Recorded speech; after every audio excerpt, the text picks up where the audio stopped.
안녕하세요. 도이치벨레의 톱테마 리뷰하는 헤르입니다. 오늘도 톱테마 리뷰하면서 독일어 3개 같이 알아볼게요. 오늘 리뷰할 기사는 5월 23일 기사 Deutsche Migrationspolitik in der Kritik입니다. 번역을 하자면 독일 이주 정책에 관한 비판 정도가 되겠죠. 아이고, 이게 우리나라가 아니고 이게 남의 나라 일이지만은 그래도 정치 관련 기사를 다룰 때마다 좀 쫄깃해지는 이런 느낌이 들어서 일단 먼저 말씀을 드리자면, 저는 이 기사에 대한 리뷰를 하는 거고 이제 거기에 제 느낌을 이야기할 거긴 한데 그건 저의 주관적인 의견인 거고, 제 생각이 독일인이나 이제 유럽인들을 전체를 대변하거나 그런 건 아니에요. 절대 아니에요. 이제 사람마다 생각이 다 다르니까 제 의견이 듣는 분들 귀에 거슬린다면 그것도 당연한 거일 수 있고요. 정확하게 사회, 경제, 정치 전공하신 분들이 하시는 말씀이 훨씬 더 옳습니다. 일단 여기는 독일어 단어 살펴보는 컨텐츠로 제작된 영상이니까요. 저는 독일어로 어떤 단어가 중요할지 기사의 주제와 잘 맞거나 자주 나오는 단어를 이야기해 드릴 거고요. 오늘 리뷰 시작해 볼게요. 네, 독일 총리 메르츠 행님은 결국에 우익당 AfD와 손을 잡고 국경에서 조건에 부합하지 않는 외국인의 입국을 거부하는 법을 실행시켰습니다. 이 메르츠 행님의 새 정부는 메르켈 언니의 정부랑은 달리 이 난민 수용 문제에 대해서 아주 강경한 태도를 보이고 있거든요. Mehr Abschiebungen, Zurückweisungen an der Grenze. 여기서 Abschiebungen, 강제 퇴거, 추방 이런 뜻이에요. 이 국경에서 입국 거부와 더 많은 강제 추방이 이루어지고 있다는 사실이 기사 첫마디로 시작됩니다. 사실 독일이 난민 문제로 힘든 시간을 겪어온 것도 맞고, 투표에 의하면 독일 국민 절반 이상은 더 이상 난민을 수용하지 말자는 의견을 갖고 있다고 나타났는데요. 이게 물론 오는 대로 다 받아주는 이 난민 수용 정책도 문제긴 한데, 전문가들은 지금 저렇게 국경에서 입국을 거부하고 지금 독일 내에 있는 난민들을 강제로 추방한다고 이 사태를 해결할 수 없는 게 더 큰 문제라고 말을 합니다. 이 국제분쟁센터의 베냐민 에스홀트는 독일 난민 정책에 대해서 발표를 합니다. Die deutsche Flüchtlingspolitik wird den globalen Herausforderungen nicht gerecht. 독일의 난민 정책은 세계적인 도전에 부합하지 못한다? 좀 이런 말을 하셨거든요. 여기서 Flüchtling, 난민이라는 뜻이에요. 이번 기사에 몇 번 나오니까 기억하고 읽어주세요. 이 베냐민 에츠홀트는 독일 국경에서 컨트롤을 강화하고 입국 거부 조치를 하는 게 이게 문제라고 지적을 했어요. 이 사람이 뭘 문제라고 말했냐면, 새로운 정부 하에는 독일에 망명을 신청하려고 하는 사람들까지 돌려보낸다는 거죠. 과장해서 말하면 그러니까 이 새 정부는 독일에 그냥 망명 신청조차도 못하게 하게 하는 겁니다. 이게 좀 비인도적일 수도 있고 사실 독일에서 저러는 게 좀 이해가 가기도 하고, 근데 감정적인 거 딱 다 빼고 봤을 때는 이 에스홀트 씨 말대로 이건 좀 말이 안 되는 행위는 맞는 것 같아요. 물론 사람이 망명 신청을 해서 심사하고 그 다음에 자격이 안 되면 당연히 이제 나라에 못 들어오게 할 수 있는 건데, 신청 자체를 못하게 하고 그거 신청할까봐 이제 나라에 못 들어오게 하는 것도 좀 안타까운 일이죠. 요즘은 비자를 어떻게 받아가는지 모르겠는데 저 때는 어떻게 했냐면, 일단 한국이랑 독일이랑은 90일 동안 따로 비자를 안 받아도 입국이 가능하니까 일단 독일로 들어가서 그 다음에 제가 원하는 학생 준비 비자를 발급받을 자격을 다 갖췄는지 서류를 다 가지고 외국인청으로 찾아가서 비자를 신청하고, 그 사람들이 이제 심사했을 때 비자를 줄만 하다 하면은 비자를 받을 수 있는 거였거든요. 물론 저는 유학생이었으니까 난민이나 망명하는 사람들 비자랑은 달라가지고 이제 우리 부모님의 재산, 내 통장에 돈, 그리고 일단 2년은 독일에서 버틸 수 있는 재정, 뭐 학원 어디 다니는지 이런 거 다 보여주고 하니까 이 사람들 입장에선 난민들보다는 비자 심사가 좀 까다롭진 않겠죠. 그리고 1, 2년만 있게 해달라는 거니까 받는 게 훨씬 쉽겠죠. 근데 물론 거기서 빠꾸가 되면 독일에서 나가야 돼요. 근데 어쨌든 이 거주증 신청하는 행위를 못하게 하는 거잖아요. 이 심사한 다음에 아니 안 되겠다 나가라 이게 아니고, 이 신청 자체가 안 된다는 게 전문가들 말처럼 좀 특이하긴 합니다. 진짜 세상이 좀 달라진 게 느껴지는 게, 제가 유학하던 시절에는 이제 제가 비자 연장하러 가는데 같이 와서 기다려준 독일 지인분이 계세요. 그 사람은 이제 외국인청 처음 와보잖아요. 이 독일 사람이니까 독일 거주증이 필요 없잖아요. 이 한국 사람도 한국에서 외국인청을 안 가듯이 그 사람도 이제 외국인청을 이제 저 때문에 처음 와본 거예요. 근데 거기서 이제 그분이 막 이런 서류들 준비돼 있는 거 되게 많잖아요. 근데 거기서 이제 망명 신청서를 한 부 보게 된 거예요. 근데 그분이 말씀하시기에 아니 무슨 나라를 막 급하게 탈출한 난민들이 독일어를 어떻게 아냐고, 왜 신청서가 독일어로 한 부만 있냐고, 영어도 없고 외국인 위한 외국인청 맞아? 이렇게 말씀을 하시는데 아 진짜 독일의 시민 수준이 이렇게 높구나, 이런 격이 느껴지는 말이었어가지고 지금까지도 기억이 납니다. 근데 지금은 완전 세상이 바뀌었죠. 네, 그리고 이어서 오스나브릭 대학교의 프랑크 듀벨, 이분도 진짜 문제에 대해서 이야기를 하시는데요. Wenn jemand zurückgewiesen wird, versucht er es nochmal und nochmal und nochmal, bis man dann in Lande ist. 이렇게 말씀을 하십니다.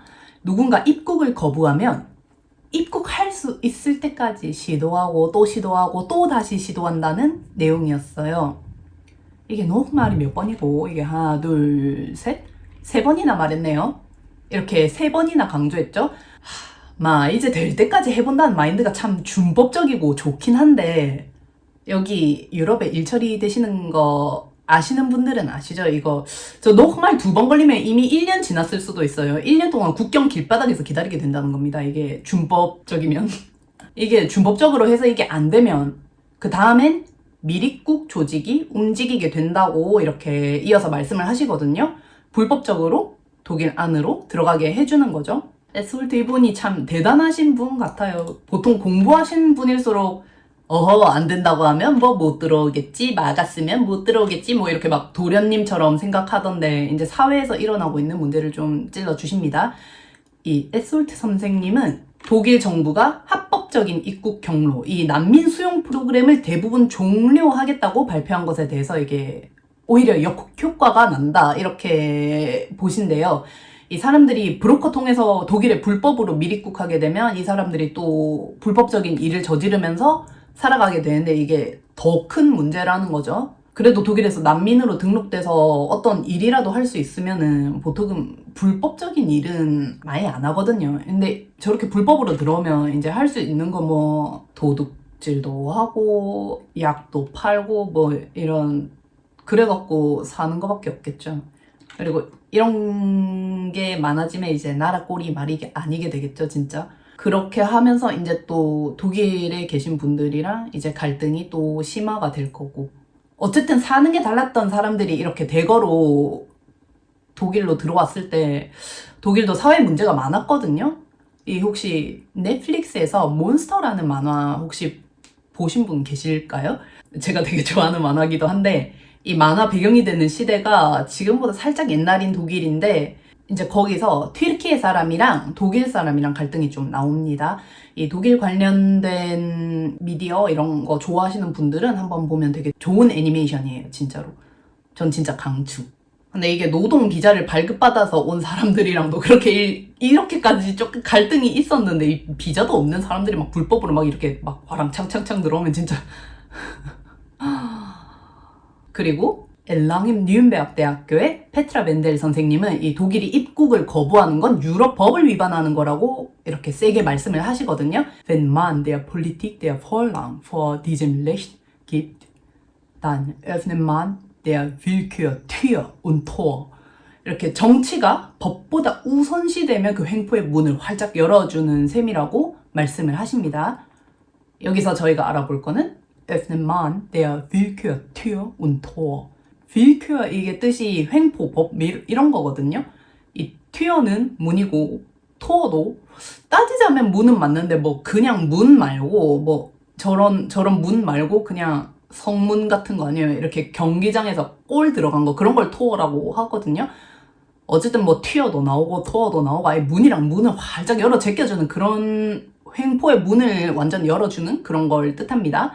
근데 이제 뭐가 더 효율적인가를 이야기해보자면 진짜 할 말이 없어지는 주제죠. 이 난민을 무조건 이렇게 포용적으로 수용하는 것도 지금처럼 국경 입국부터 거부시키는 것도 이제 사실 둘 다 약간 여기에서 여기 완전 반대쪽인 이야기인데 되게 둘 다 너무 익스트림한 이야기인 건 사실이니까요.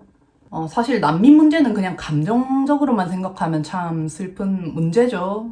누가 나라 잃고 다른 나라로 도망가서 살고 싶겠어요.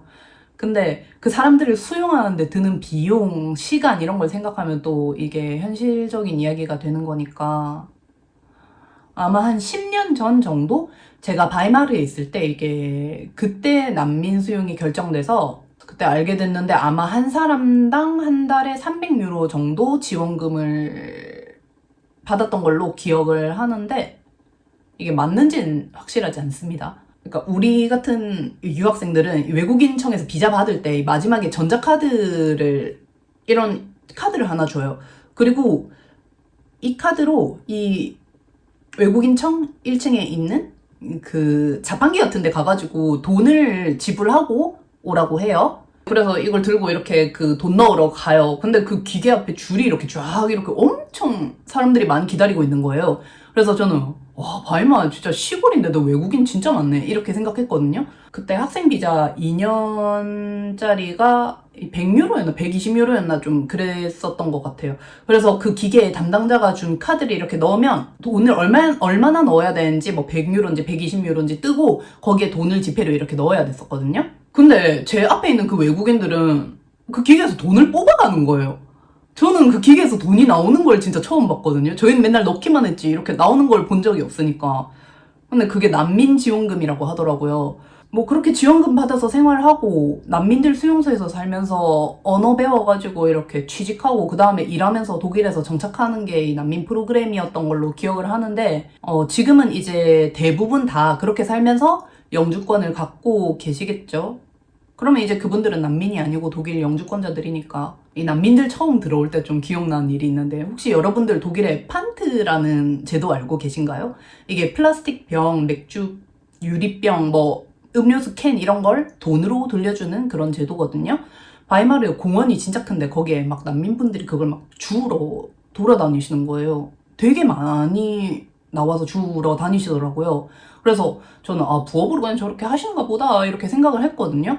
왜냐면 뭐 독일 분들도 병 줍는 거 뭐 부업으로 하시는 분들 계시니까 뭐 그럴 수도 있지 이렇게 생각했는데 알고 보니까 이 바이마르에 배정받은 난민들 중에 이 수용소에서 짱 먹는 애가 있는데 걔가 다른 난민들 지원금 다 뺏어가지고 다른 난민들은 돈 없이 그렇게 살아야 됐던 거예요. 진짜 이 지원금을 안 갖다 바치면 뭐 그들 사회에서도 불이익이 있겠지 뭐. 그러니까 돈을 뺏길 수밖에 없는 거죠. 독일에 처음 난민들 들어올 때 진짜 좀 따뜻했었을 때였거든요. 근데 그해 겨울에 이제 난민 중에도 애들 있잖아요. 걔네들이 진짜 여름 신발 신고 막 자켓도 없고 막 그냥 주워온 긴팔옷 달랑 입고 막 길에서 보이면 좀 아이고 좀 마음이 그랬던 기억이 있어요. 그 뭐 난 독일 사람도 아니고 외국 사람 시선이지만 그래도 같은 나라 사람들끼리 이렇게 힘들게 나왔는데 서로 서열 나누고 괴롭히고 이게 좀 너무 치사해 보이는 거죠.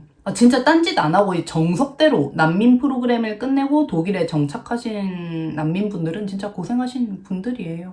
사실 이 메아츠님의 이 새 정부는 난민 프로그램 종료합니다. 시리아 전쟁 끝났으니까 돌아가세요. 돌아가시는 분들께 정착 지원금까지도 드릴 테니까 집에 가세요 하는데 이것도 이해는 가요. 이게 근데 이 난민 수용을 결정하던 이 메르켈 언니가 이끌던 당을 이끄는데 저러는 게 좀 이상해 보여서 그렇지 이 독일 분들도 난민 수용에 대해 반대하던 분들이 계셨으니까요. 그리고 이 메아츠님께서 갑자기 표를 얻으려고 이러는 게 아니고 예전부터 메르켈 언니랑 이 문제로 대립하던 분이셨고 이 문제에 대해서 이렇게 원래 결론이 이렇게 있으셨던 분이셨으니까 이분이 총리가 됐을 때 이런 법이 생겨나는 게 어쩌면 당연한 수순일 수도 있죠. 근데 이상하게도 이 정책을 실행하면서 젊은 층의 지지를 더 잃었다고 합니다. 되게 신기하죠. 보통은 이러면은 사람들이 우리나라 사람들을 지켜주네 이러면서 표를 더 얻을 것 같은데 젊은 층들이 저렇게 뭐 사람을 차별하고 쫓아내네 이러면서 이 메르켈님의 지지율이 조금 더 내려갔다고 합니다. 진짜 독일 이 시민 수준이 엄청나죠. 이게 진짜 너무 놀랍도록 이상적인 나라인 건 확실한 것 같아요. 진짜 누가 신사의 나라를 영국이라 했노? 진짜 신사의 나라는 독일이에요. 진짜로. 어쨌든 이 메아칭님은 진짜 대토남 확실한 것 같아요. 이 체대우 소속인데도 결국 이런 일을 해냈어. 진짜 이 패기가 넘친다는 말로는 설명이 안 될 정도로 엄청난 분인 것 같아요. 참 투명한 정치인이시죠. 오늘 기사에선 독일이 국경에서 난민 입국을 거부하는 문제를 다뤘는데요. 여러분은 유럽의 난민 수용 문제에 대해서 어떻게 생각하시는지 이렇게 댓글로 남겨주세요. 그럼 저는 다음 리뷰로 돌아오겠습니다. 시청해주셔서 감사합니다.